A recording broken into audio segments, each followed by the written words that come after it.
This is Why Am I a Mets Fan? A podcast hosted by Samantha Croston and Ashley Wenskoski.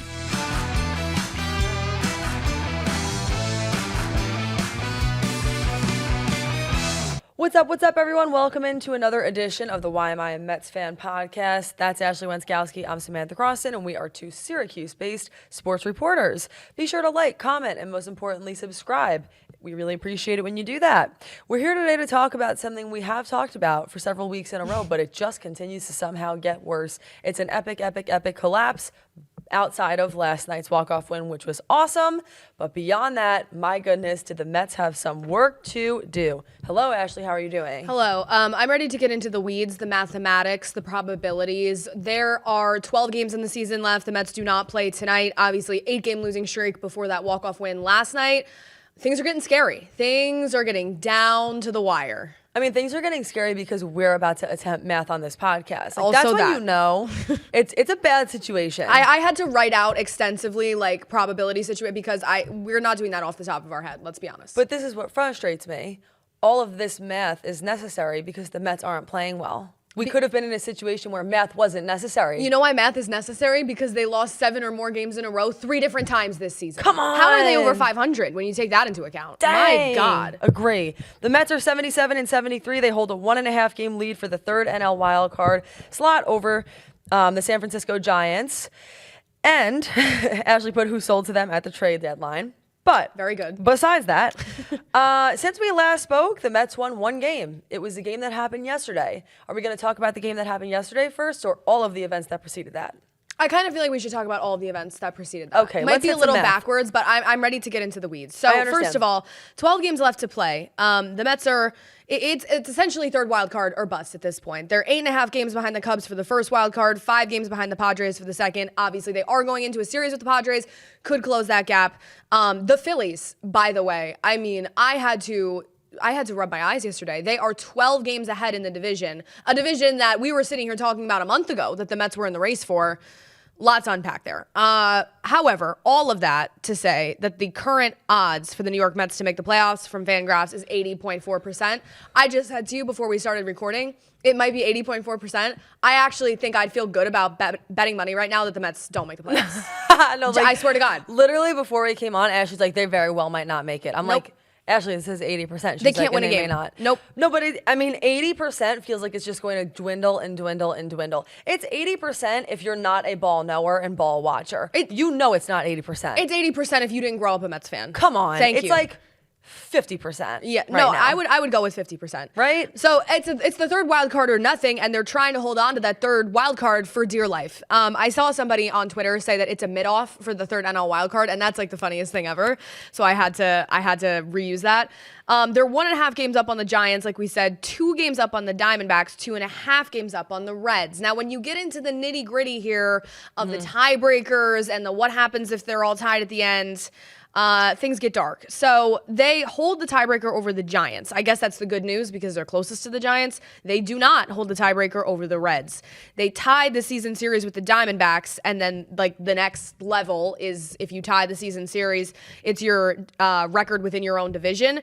And they better hope it doesn't come down to the Diamondbacks because the Diamondbacks are going to win that one because the Mets are 20 and 23, 23 and 23 versus the NL East. The Diamondbacks are 23 and 20 versus the NL West, and they have more division games left. So, essentially, what this all boils down to is, you know, obviously you just want to win it outright. If you tie with the Giants, you're in good shape. If you tie with the Reds or the Diamondbacks, you're not. They win that tiebreaker. So, it really got a little too close for comfort here, and I'm sure will continue to be in the next 12 days unless they rattle off some wins.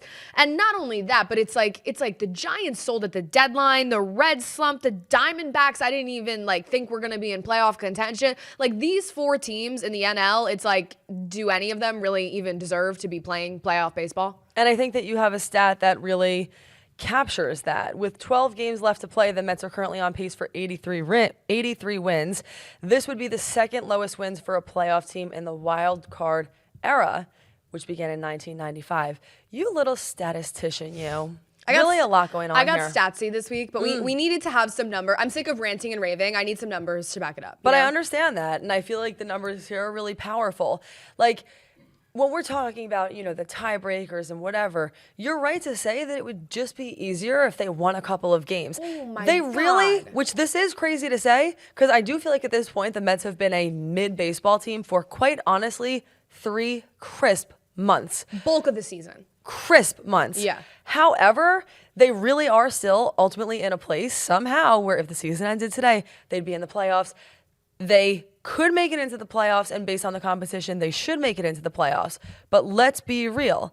If they have another stretch like the one they just had, if nothing changes, if they continue to play the way they've been playing as of late, they, honest to God, won't make it, and there will be no math necessary. No, we could be sitting here next week at this time, right? There'll be 1 week left of the season, and the math could either look great, we're not doing math anymore, or we're not doing math anymore because they've quite frankly fallen out of it. So let's get into the 8-game losing streak, because this is what makes me feel so not confident, right? They have shown a tendency to just fall off the map for weeks at a time this season. I said it before, 3 different 7-game or above losing streaks this season. I mean, that is just, it's honestly odd.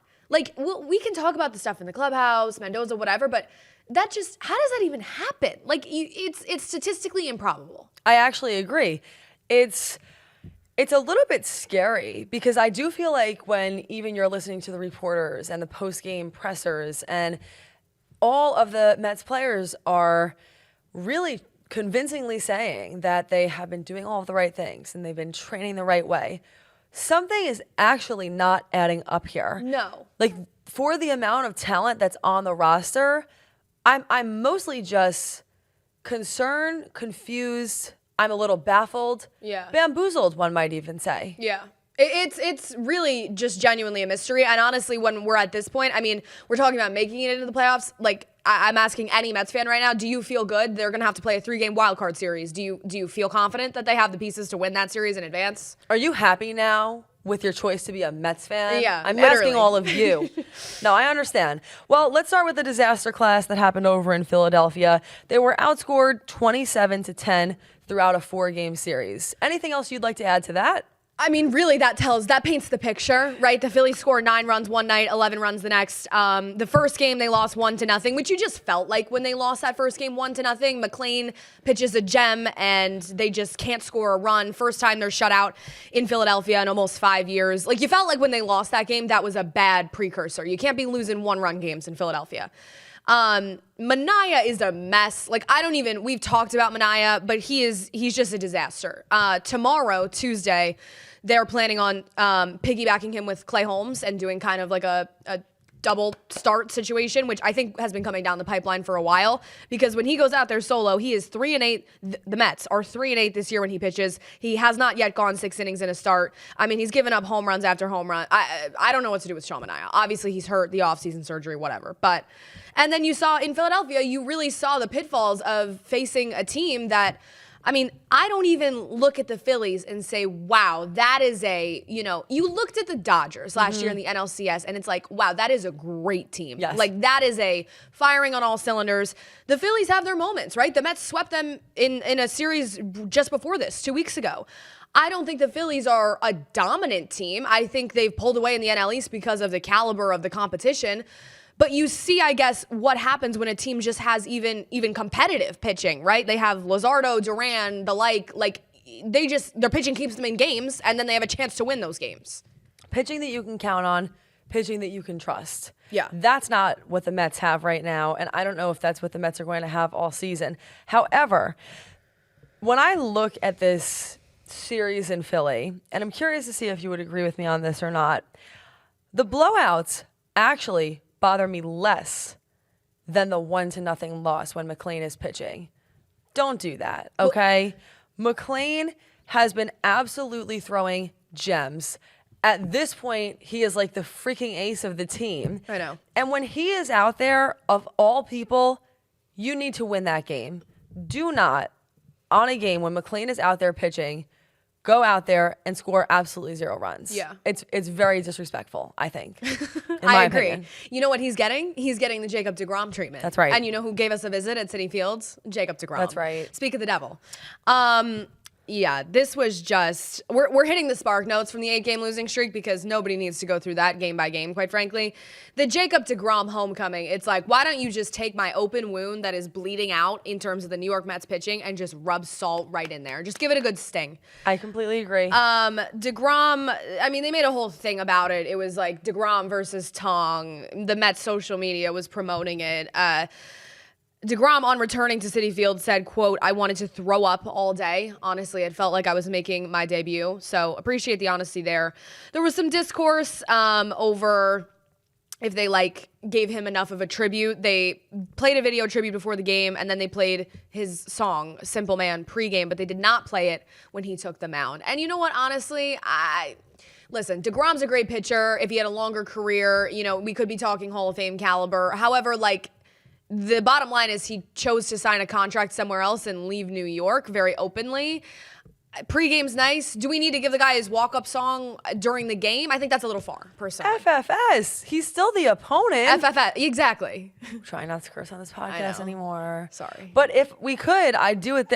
What are you wanting? I feel like the Mets admin, the Mets social media did a good job. Quite honestly, they probably played it up too much, just in the sense that I agree. Don't you? I feel like that got in Jonah Tong's head. Yeah, it was too much. It was theatrical. Let's not pit Jacob DeGrom, this multiple Cy Young winner, against 22-year-old Jonah Tong, who should be a senior in college. What are we doing right now? Come on. I understand that you need to give the guy his flowers, but at what cost? This was a tough day, man. It was Jonah over by the Tong, it was freaking a first tough day. inning. It was a There was tough no day. verse. There was no competition. This was really a mess. DeGrom, 7 innings pitched, 4 hits, 3 earned runs, 0 walks, 2 strikeouts. Jonah Tong, 1 inning, done. Not even. 2/3 of an inning. Not even. 6 runs on 4 hits, 3 walks. Mendoza's walking out there. It's the first inning. I mean, people aren't even in their seats. Tough. That is really tough. The Mets lost 8-3. Tong's ERA in the majors this year is now up to 8.49. I mean, it's pretty clear right now. It's been a couple starts. I think we were excited by the first Tong start. It's been a few starts here. He is very talented. He is probably a part of this rotation next year with another offseason under his belt, another spring training. But it feels like this was too soon. It feels like it was hasty to bring him up. He has had a few starts here now where he's really struggled. I do have to give him, I guess, something for what you said. The pomp and circumstance that went along with that DeGrom day, I think was just not a good spot to put Jonah Tong in. I totally agree. I just wish that there was someone else who, that to me, I wish that was a Nolan McLean day. Because he just seems like the kind of guy who, just doesn't care about something like that. Jonah Tong, to me, he strikes me as a little bit more emotional. The sort of guy who is really impacted and is feeling things based on what the surroundings are. That was a tough spot. But I think, ultimately, in this start, and perhaps another that we saw, you see the pitfall of bringing up a guy too early. He looked defeated. A better word might even be deflated afterwards. And that kind of sucks too. You don't want to see a guy like Jonah Tong, who had a really, really fantastic year, now in a place where his confidence is super low. Because again, now what do? Do you leave him on this roster and hope that he's able to squeeze out some more good starts and try and get his confidence back up? Or do you admit that he's not ready? This is really the problem. The problem is that September is not the right time to experiment. No. It is time to have the solution by now. You need the results of the damn science project. It's time to present it and see if you won an award. It's presentation day. We're in the hypothesis stage right now. No, it's you're kind of so unacceptable. Right. You're so right. And they're in this spot, right? For as much as we and a lot of other fans sat here and called for them, okay, call up McLean, call up Sproat, call up Tong. That's out of desperation. It's like you throw these 3 into a playoff race, into a wild card race that's coming down to, a game or two. It is just a total and utter disaster, and honestly inexcusable that they threw all 3 of them into the thick of it like this. You just sort of think about, and they were forced to, right? With how the pitching was, and Minaya and Senga and Peterson Meltdown, they were forced to. I'm not disputing that. You had to throw something at the problem after you did nothing at the trade deadline. Yep. However, it just is in July, in June, how was this the plan? How was this the plan? And I guess those are the questions that David Stearns is going to have to answer after the season and in the wild card, series, if that happens. But yeah, you look at a situation like Tong's and it's just unfortunate. And not to mention, we're talking about McLean so highly. Like, you have 3 of them. That's just odds, right? Two of them are doing well. Sproat has been decent. One of them has struggled. And I think when one of them is a 22-year-old that spent most of the season in Binghamton, New York, that's kind of inevitable. Carlos Mendoza said afterwards, as far as whether or not Tong will make his next start, he said, "We said that we were going to get creative and get through the off day. We just got done with that one, so we'll see." The other thing that I think fans should keep an eye on, Kodai Senga in Syracuse threw 6 innings of 1-run ball and struck out 8. That's interesting. It is. Is that an Alvarez situation where he came back down, got his confidence back up, and now he's headed back up to Queens? And you're throwing Tong down? If I'm the Mets right now, Probably. I'm probably picking Senga for the next start. At least you have the experience there. I know he was a disaster before he got sent down, but he's had a couple weeks to work on things.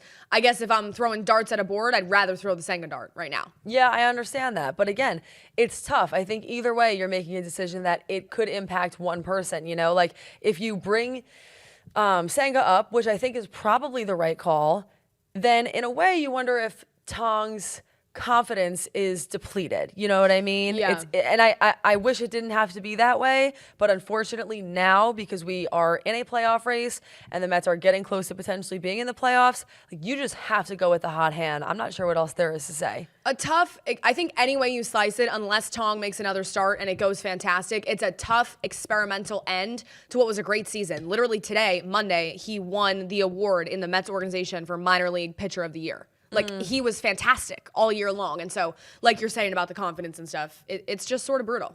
Let's talk about Sproat, because he pitched pretty well on Saturday. They still lost. And again, I think that is ultimately the problem. This goes beyond the damn pitching, and it's important to keep that in mind. It was his second career start, and it was great. 6 innings pitched, 6 hits, 0 runs, 0 walks, 3 strikeouts. Mendoza took him out after 70 pitches. It was a 1-run game, and then inevitably, the bullpen proceeded to blow it. Yeah, there was a lot of discourse about Mendoza taking him out so early. Discourse. Comments and reaction.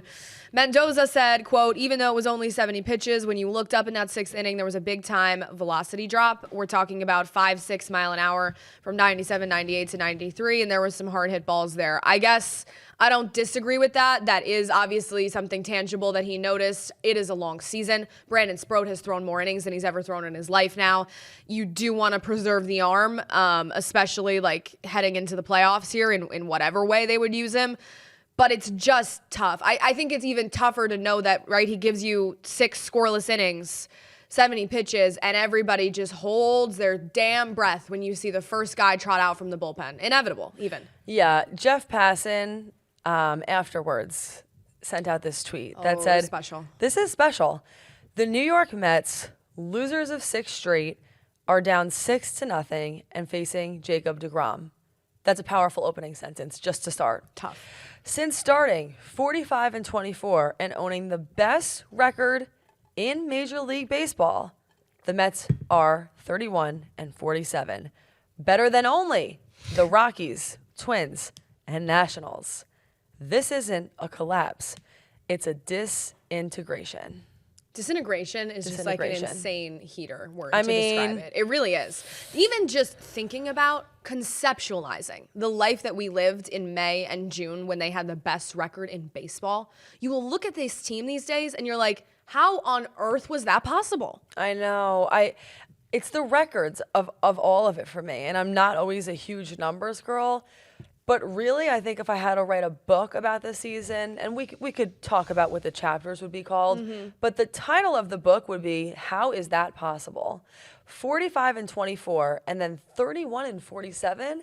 Which version of this team should you really believe is the real one? I have no idea. I don't think fans have any idea. I actually don't even think the players have any idea. It seems, and like all week long, Anthony DeComo and people inside that clubhouse are saying that like everybody is just perplexed, confused. The players themselves don't even know. Like, they're saying optimistic and being like, no, we're going to be in this thing. We're going to make the playoffs. But it's like, does anybody actually believe that? Does anybody know the root of the issue? I think if they did, they would have addressed it by now. And that's what makes me feel worrisome, is that when you hear the reporters asking the players, it's not necessarily like they are even talking in a solution-based way anymore. I think everyone is, like you said, it's not even frustrated, it's not even upset, it's confused.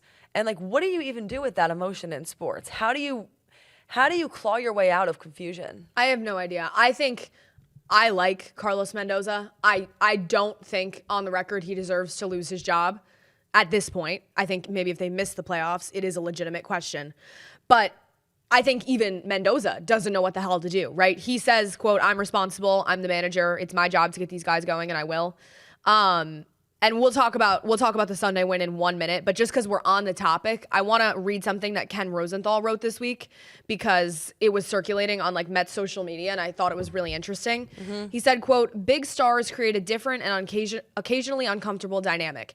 The Mets' big stars, Juan Soto, Francisco Lindor, and Pete Alonso, are viewed by those with the club as good people. They work hard and surely want to win as much as Schwarber, Harper, and Turner of the Phillies. But something appears off with this team, and while it may be easy to name the $765 million addition of Soto, it would be too simple a narrative. Soto sure seemed to fit well in with the New York Yankees. He's also in the middle of a 39-homer, 31 stolen base season. Chemistry can be elusive, difficult, hard to capture, but whatever quality that is, the Phillies seem to have it." And it's just like a sick twist of fate, because that's the exact way you would have described the Mets last season. Whatever chemistry is, the Mets seem to have it in 2024. Even more than talent, even more than, I think it led to a lot of the on-the-field results. It's just like everything he's saying there, that it's elusive, it's hard to capture. You have felt all year long like that isn't there. And people have thrown the Soto addition at the wall. If that's the problem, they've thrown Iglesias leaving and all that stuff at the wall. I was just going to say that as a joke. Is that the problem? People have just spitballed, but clearly there is something, right? Yeah, and I actually, the part of that paragraph that sticks out to me is that it would be almost too easy to just blame Soto as the issue. Because worth mentioning, Soto's having an awesome season at this point, right? Guy's going to hit 40 home runs and steal 30 bases. What do you want him to do? What's the issue? What's the problem? We've said from the start, and I still feel this way, from a culture standpoint, is he, the main glue guy? I would say no. Is he a vocal leader? Not necessarily. But is he adding something negative? I haven't seen that. And I think even in just the amount of cutaway shots that you see from the SNY broadcast, something would have stuck out. But who knows? There's so much that I'm sure happens in that clubhouse and beyond that we just don't get the chance to see. Yeah. But it's weird because, even if it is like, okay, Iglesias left and there are a couple of new guys up, what's really perplexing about it is that the core is ultimately the same. It is. It is. And isn't that what your culture is based around, is the core? And that's why it's so, I think, hard for even Mets fans to wrap their head around, because at this point, Alonso, Brandon Nimmo, Jeff McNeil, we are talking about guys who have been on this team for like damn near 10 years. Right. And then Lindor, too, has been around for a while. So this is a group that I guess knows how to win and knows how to win together. And something is just so off with how they're putting that together. You did lose, I guess, some glue guys, and I've been thinking about this week in terms of like last year you had like a JD Martinez who was a veteran who was a great, I think, hitting mentor for guys. You had a guy like a Jesse Winker that was like really a glue guy in terms of energy and in terms of even at the plate sometimes. But that just doesn't seem like, JD Martinez and Jesse Winker and Jose Iglesias, for as nice players as they are, doesn't seem like enough to chalk this up to. The only thing when you think about those guys together, and not even necessarily JD Martinez, but Jesse Winker, Iglesias, the first word that comes to mind is energy. Maybe there's just not that, really bombastic guy. Like, I felt like Jesse Winker was even good in that sense. Like, he'd be like breaking bats or slamming things down or doing something that's getting everyone else hyped up. Is it possible that that's what they're missing? I guess so. But that I don't think should be enough to be losing quite as many games as they've lost. And for anyone who is wondering, here is what's ahead. The Padres, who already swept the Mets, the Nats, who lost a series to them last month, the Mets lost a series to them last month.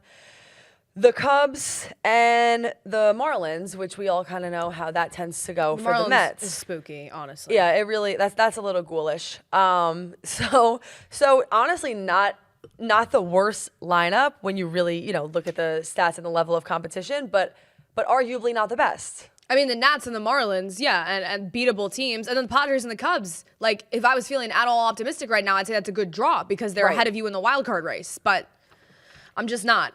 They're off tonight, Monday. Obviously, they get back to things Tuesday. They ended on a good note Sunday, right? The walk-off win, Alonso.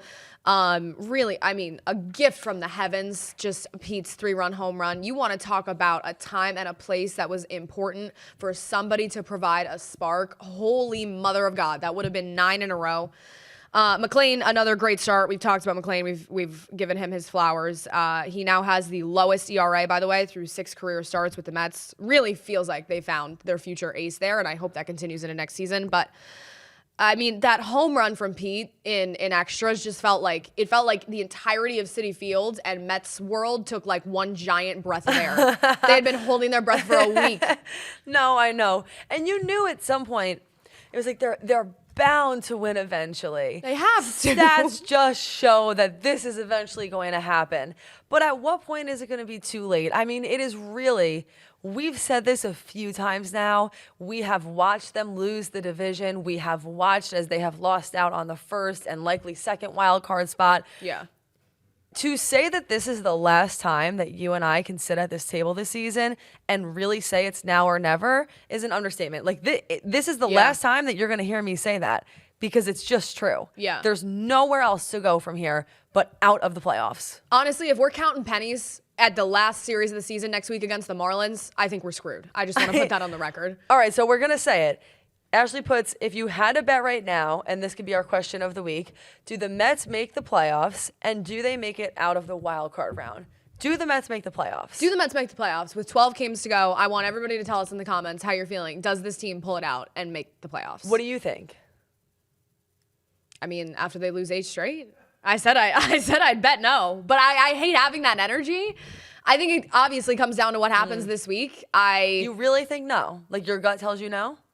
My gut right now tells me no, but I'm coming off an 8-game losing streak. I guess how else am I supposed to feel? I'm not mad at you for saying it. Okay. I mean, if you get back to the math, and I'll let you say it, but like they would have to win like 7 games, lose like 5, win like 8 games, lose like 4. Like when is the last time that they've gone on a run like that? The 80% thing is the thing that's confusing to me. I know. 80% chance to make the playoffs. Those are pretty good odds. That's 8 and 10. That's 80 out of 100. Like it's likely. It is truly likely. I know though. It doesn't feel likely. It doesn't feel like 80%. I'll go yes, they make the playoffs. No, they don't make it out of the wild card round. Best that you'll get from me. All right. All right, everyone. Let us know in the comments. We will plan to see you here back week. Make sure to like, comment, and subscribe. Thank you so much for joining us. Have a great week.